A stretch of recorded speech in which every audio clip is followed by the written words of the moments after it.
from TheJollyFatElf. Thank you so much for joining me. So in today's video, we are making a shaker card using the surprise party kit from Queen & Co.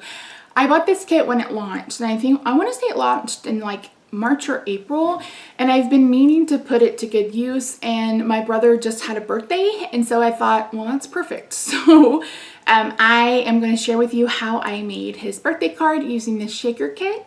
And yeah, so if you want to see more videos like this, please don't forget to subscribe and leave me a comment down below letting me know what you'd like to see in future videos. Okay, without further ado, let's head over to my craft table and we'll get started. So this is how I store my kits. I put the paper and the foam, acetate, etc. into a quart-sized bag. You guys know that if you've been following me for a while, that's how I store all of my 6x6 paper. It's just easier to keep it all together that way. I initially thought that I was going to use a couple of pieces from the paper pad, and that's the stamp set that comes along. I have that off to the left. So I was choosing a couple of patterns, and then I'm choosing the foam and the acetate for the elements that I'm going to be using, and I've already pulled off all of the dies. This kit comes with a ton of dies. The only thing it doesn't come with are the outline dies. Now, you can totally get around this by just gluing everything onto a piece of paper and then cutting around it, but if you can afford it, I would highly suggest you just buy the outline dies. It just makes card making a little bit quicker, and it's not so involved, especially if you're someone like me who struggles with using scissors, etc. It's just easier. So I keep a bag of paper scraps on my desk. I have one for colored cardstock, and then I have one for white cardstock, and I like to pull from both of those before I go in and cut a piece of cardstock. So here you can see my balloons are going to be yellow, blue, and green. And initially my sentiment was going to be in red. Later you're going to see that I actually change this around, but that was how it started. Okay, so on the white, these are the two outline dies. So there's an outline die for the, the trio of the balloons. And then there's an outline die for the top balloon, which will be the yellow balloon. Now, before I cut out the sentiment, I went ahead and added some Sizzix adhesive tape, adhesive sheet tape. And this is just something I like to use when when dies are too thin that I like for adhesive. Like I don't want to mess around with trying to use little bitty dots of glue. I will use these adhesive sheets, and they're not very expensive. And again, you can see me cutting them down to the shape that I need. It was really a moot point for the balloon strings because I ended up using them in a different way, and it ended up not needing the adhesive on the back. But initially my first idea was that I would need to glue it down, and I didn't want to fuss around with liquid glue. So I'm just putting those on my plates, and I'm sending that through my Gemini Junior. And once we get that cut out, we're going to bring it all out and we're going to start assembling this shaker element.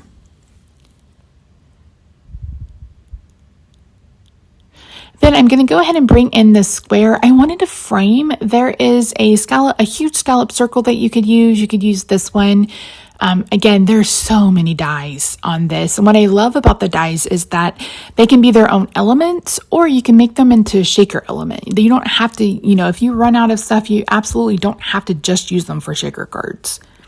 If you guys want to see me use more of these kits in the future, let me know. You will be seeing them during the holiday card series, which starts in just a little over a month, which is crazy. So that is when I realized that if I wanted my balloons to be the color all the way through, that I needed to cut out the other two colors. So there may be an easier way to do this. I don't know. I just went ahead and traced it and cut them out and put them where I wanted them to be, because I wanted them to be not opaque, but I wanted the back color, like the back of the shaker, to match the frame on the front. So that's how I did that. And then the top balloon, I have the outline die, so that cut it out already. Once you do that, there is adhesive on both sides of this. You're just going to peel off one side and get it stuck to the back. Again, if you don't have the outline dies, you would be doing this to the back of a piece of cardstock or something. Then I'm going to bring in some shaker elements. I'm using a few shaker elements, not only from the kit, but also some that I just have in my stash. I believe Leslie sent me the stars. I don't remember. I apologize. But I knew I wanted a different blue than what was included in the kit, because the shaker elements included in the kit are the ones that match the paper. And I'm using, I end up using a different paper in a different color scheme. So I peel off the other layer of adhesive, and then I put on the acetate that comes with. And again, you can buy refills for your kits if you want to. To me, it just makes it easier. It's dependent upon, you know, what your budget is, etc., how many of these you're actually going to make, those kinds of things.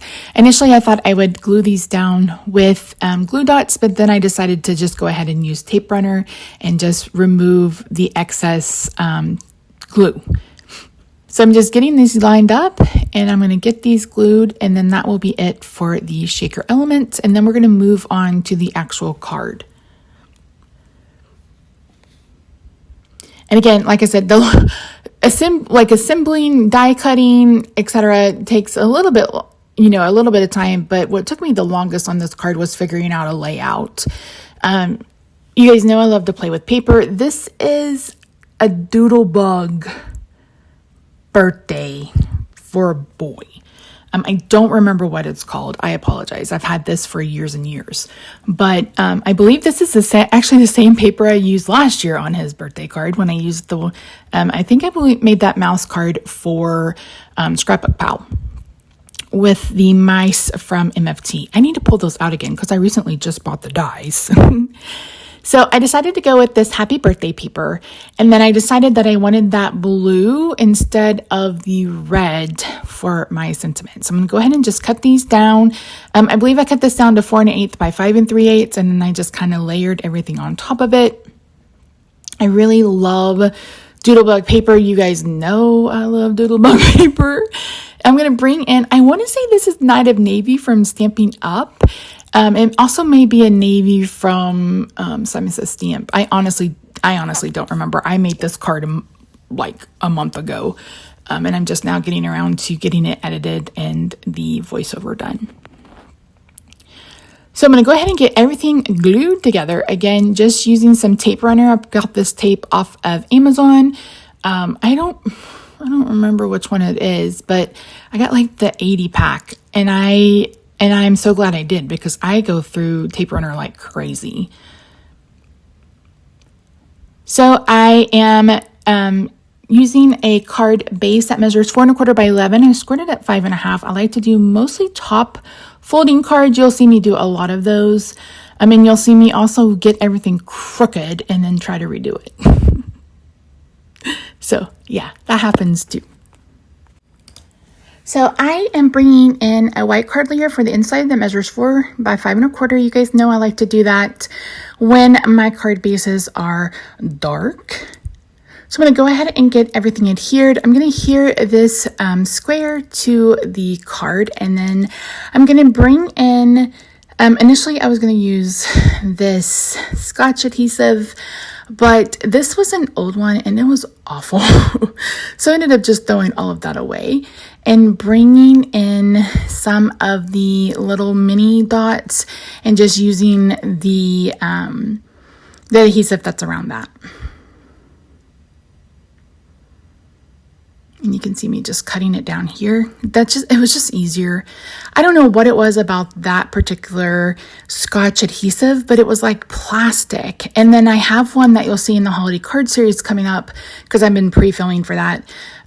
It's all yellowed. I'm like, what is going on with the Scotch adhesive? Because it used to be so good and so popular, but I feel like it's changed or something. Anywho, I'm going to go ahead and pop this up and get it adhered to the card. And of course, I have to fiddle around with it because that's what I do. And then I'm going to go ahead and adhere the balloon strings under. So this is going between the cardstock and the foam, or actually the cardstock and the acetate. And this is why I said I really didn't need the adhesive, because I'm going to end up popping it up anyway. And I'm just using, again, tape runner to adhere the balloons. At first I put them askew, and then I was like, no, I don't really like that. So then luckily I was able to pull them up and just set them straight. And here I am bringing in the little mini dots. That way I could put them under where the knot is. And again, and this is just to make it even, because there's 2 different layers of adhesive, or excuse me, dimension behind both of them. Once I did that, I brought in some more scraps of the adhesive sheets from Sizzix, and then I'm going to go ahead and cut out the sentiment with blue rather than red. And of course, again, I'm doing that because I switched the whole color scheme. So once that comes out, I'm going to go ahead and use my pokey tool for Tim Holtz to get it adhered. The B is separate from the birthday, and it also has the dot for the eye with it, which I loved. I think that's very genius, because the last thing I really hate having to search my desk for something itty bitty and baby, because you guys see my desk. And this is me all, zoomed in. You're not seeing the rest of it. The rest of it is just as messy. I want to meet a crafter who isn't messy as they craft. And if that's you, then hats off to you, let me tell you. So once I get the wishes adhered to this, we're done. That's it. So this went through the mail. I didn't have to add any extra postage, but I did put a piece of cardstock over the balloons, just to give it a little bit of help as it went through the mail. So that's it, friends. Thank you so much for joining me today. I really do appreciate you. Let me know what you think of this card in the comments down below. Don't forget, if you haven't already, I hope you'll consider subscribing. Have a good day, night, weekend, wherever you are. I love your faces, and I'll see you in my next video. Bye for now.